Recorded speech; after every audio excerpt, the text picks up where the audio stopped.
নমস্কার, শুভনন্দন, বিষ্ণু মাতার জয়। কে বলেছিল? আমাদের মা, মহারানী মা।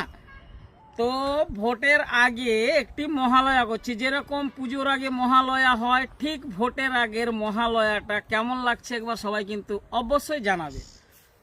জাগো মা, তুমি জাগো, ইয়াং দেবী সর্বভূতেষু মাতৃরূপে নমস্তস্मै নমস্তস্मै। কুণাল ঘোষ ওং নমস্তস্मै নমস্তস্मै নমস্তস্मै। পাঠাংশু ছগল ইয়াং দেবী সর্বভূতেষু মাতৃরূপে নমস্তস্मै নমস্তস্मै নমো নমঃ। এই বছর জল ঝড় কাদার জন্য মা দুর্গা আসবেন আবার টেচারে খড়াপা নিয়ে। মায়ের পরনে থাকবে সাদা কাপড়, আর থাকবে পায়ে হাওয়াই চটি, আর থাকবে মায়ের হাতে একটি টাটা কোম্পানির ঘড়ি। মায়ের হাতে ঘড়ি।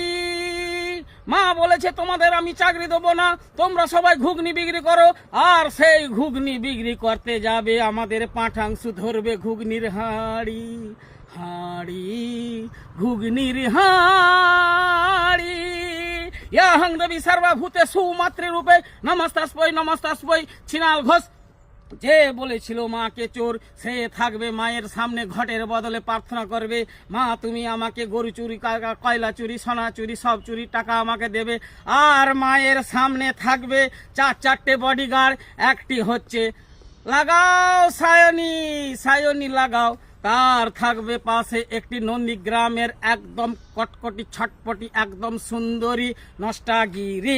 আর তার পাশে থাকবে একটা একদম সুন্দরভাবে চড়ম গুড় বাতাসা। আর তার সামনে থাকবে আরেকটি মহাভদ্র ছেলে, সেটি হচ্ছে পাঠাংশু। পাঠাংশু ইয়াং দেবী সর্বভূতেষু মাতৃরূপে। এবার যাবে বাংলাদেশে, সবাই মিলে একবার জয়ধ্বনি করো।